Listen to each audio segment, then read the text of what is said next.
رب اشرح لي صدري ويسر لي أمري واحلل عقدة من لساني يفقهوا قولي وصلی اللہ علی النبی الکریم اما بعد.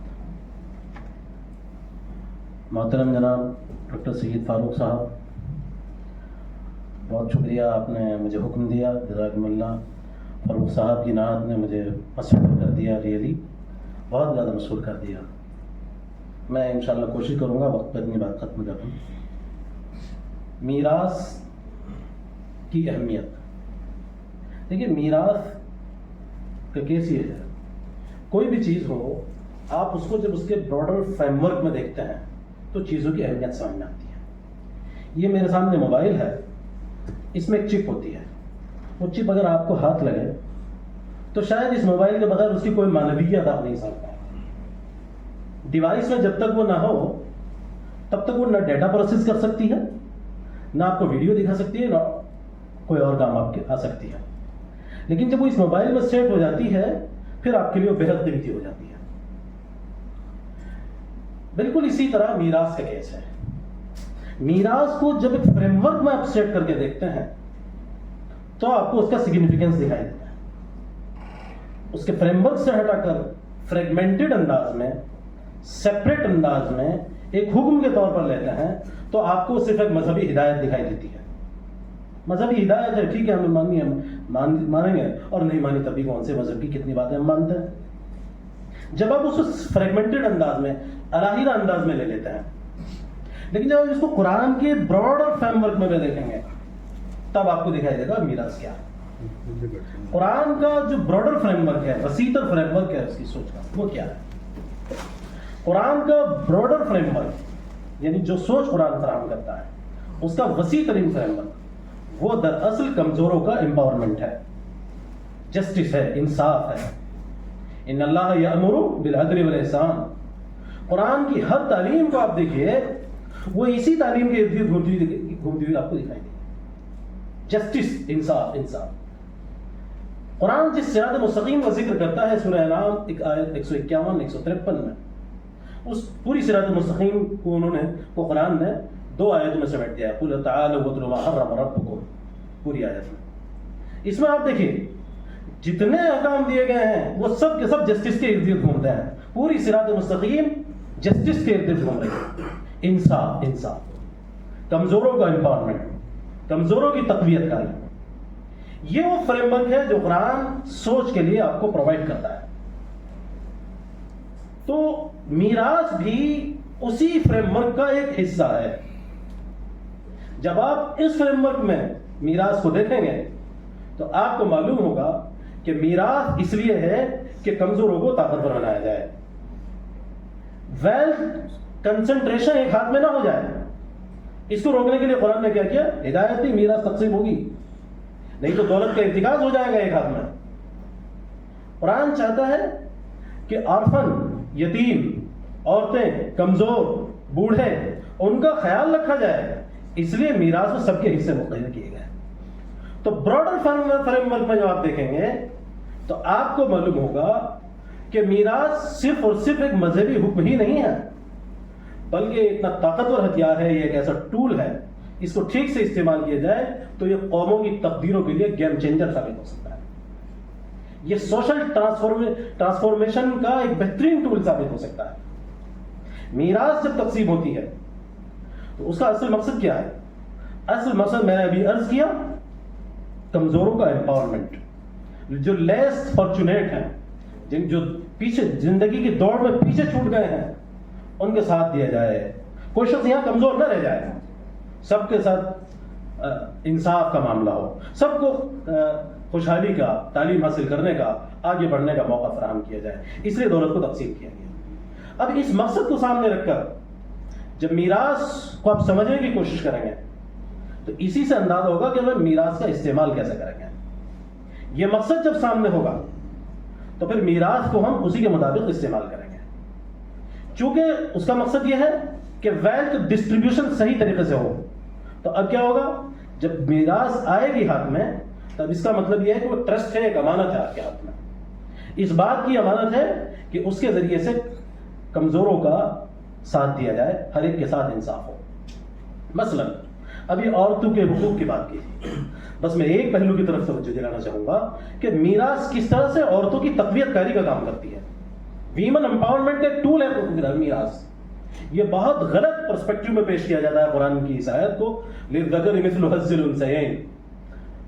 اس کو آپ صحیح پریکٹس میں پرسپیکٹو میں دیکھیے تو یہ بہت زبردست ٹول ہے عورتوں کے ویمن امپاورمنٹ کا. کیسے؟ دیکھیے عورتوں کے لیے قرآن نے یہ کیا کہ ان کے حصے مقرر کر دیے، ان کو مال میں سے میراث میں سے حصہ ملے گا. اچھا، اب جب میراث میں سے ان کو حصہ ملتا ہے وہ اس کی پوری طرح مالک ہیں. وہ چاہیں اس کے ذریعے سے بزنس کریں، اسٹارٹ اپ بنائیں، وہ اس کے ذریعے سے صاحب پروڈنٹ فنڈ میں لگائیں، وہ اسی پیسے کو صاحب اسٹاک مارکیٹ میں لگائیں، وہ اسی پیسے کے ذریعے سے اسکول قائم کریں جس کے ذریعے سے ہزاروں بچے پڑھیں، وہ اس پیسے کے ذریعے سے کالجز قائم کریں جس میں سینکڑوں لوگوں کو نوکریاں ملیں، وہ اسی کے ذریعے سے فیکٹری قائم کریں جس سے روزگار پیدا ہو، جاب کریشن ہو، ملک کی جی ڈی پی میں اضافہ ہو، لوگوں کا امپلائمنٹ کم ہو. وہ کچھ بھی کریں. اور خاص بات یہ ہے کہ وہ جو بھی اکنامک ایکٹیویٹی کریں گی، جو بھی اکنامک ویلتھ وہ جنریٹ کریں گی، اسے انہیں کہیں خرچ نہیں کرنا، اس کو خود مالک ہے. تمام خرچ کی ذمہ داری اللہ نے مردوں پر عائد کی. تمام خرچ کی ذمہ داری اللہ نے مردوں پر عائد کی، اور تمام بچت کا مالک 100% مالک اللہ نے عورتوں کو بنایا. اگر میراث سے جو حصہ عورتوں کو ملتا ہے، آپ ذرا دیکھیے اس پرسپیکٹو میں دیکھیے، ان کا تمام خرچ مرد اٹھائیں گے، میراث میں سے جو حصہ ملا اس کے ذریعے سے وہ خوب کمائیں اور وہ دنیا کو کچھ بھی دیں. ویمن امپاورمنٹ کا اس سے بہتر ٹول کیا ہوگا؟ جب وہ پیسہ زیادہ کمائیں گی، فیملی ڈائنامکس بھی چینج ہوں گی. دیکھیے فیملی ڈائنامکس چینج ہوتی ہے پیسے کے ساتھ. جو پیسے میں طاقتور ہوتا ہے فیملی میں اس کی بات طاقتور ہوا کرتی ہے. جب عورتوں کے پاس پیسہ آئے گا تو فیملی میں ان کی بات بھی مضبوط ہوگی، اور فیملی میں بات مضبوط ہوگی تو سوسائٹی میں ان کی بات مضبوط ہوگی. آپ ذرا دیکھیے سوشل فیبرک کیسے چینج ہوتا ہے عورتوں کے حق میں. ایک میراث کے ٹول سے، عورتوں کے حق میں سوشل فیبرک کس طرح سے چینج ہو رہا ہے، سوشل ڈائنامک چینج ہو رہی ہیں عورتوں کے حق میں. اسی طرح جب ان کے پاس پیسہ آئے گا، ان کو پورا حق ہے کہ وہ اس کے ذریعے سے ایجوکیشن میں اپنے ایجوکیشن پر پورا خرچ کریں. جو میراث ان کو ملی ہے اس کو اپنی ایجوکیشن پر خرچ کریں. جب وہ اسے اپنی ایجوکیشن پر خرچ کریں گے، ان کا انٹلیکچوئل ڈیولپمنٹ ہوگا، ان کا ایجوکیشنل امپاورمنٹ ہوگا، سماج میں ان کا رتبہ بڑھے گا. وہ میں کہوں گا چینج ایجنٹ بن جائیں گی، چینج ڈرائیور بن سکتی ہیں وہ اس ملک کے لیے. اور یہ میں کوئی ہوائی بات نہیں کہہ رہا ہوں، تاریخ اس کی شاہد ہے. بخاری اور مسلم پڑھ کر دیکھ لیجیے آپ ایک بار، بخاری اور مسلم کا مطالعہ کیجئے، اس میں دیکھیں گے کہ اسلام جو انقلاب لے کے آیا اس میں چین ڈرائیور کا رول ادا کر رہی ہیں عورتیں. کون سا فیلڈ ہے جہاں عورتیں دکھائی نہیں دیتی؟ کون سا فیلڈ ہے؟ ڈاکٹر عبد الحلیم ابو شقہ دنیا کے ٹاپ کے اسکالرز اور انٹلیکچوئلز میں سے ہیں. ان کی ایک کتاب ہے المرأة المسلمہ، اس کا مطالعہ کر کے دیکھیے آپ. پوری انہوں نے یعنی عہد نبوی علیہ الصلوۃ والسلام میں عورتوں کی کیا حیثیت تھی، اس کو پوری طرح انہوں نے واضح کر دیا کہ کس طریقے سے وہ مختلف فیلڈز میں اپنی خدمات قرآن اور اللہ کی کتاب اور سنت رسول کے دائرے میں رہتے ہوئے انجام دے رہی تھی. ان کی کتاب کا اردو ترجمہ بھی ہو چکا ہے، اگرچہ وہ انڈیا سے نہیں چھپی ہے، اور اس کتاب کا نام ہے آزادی یا نسواں عہد رسالت میں.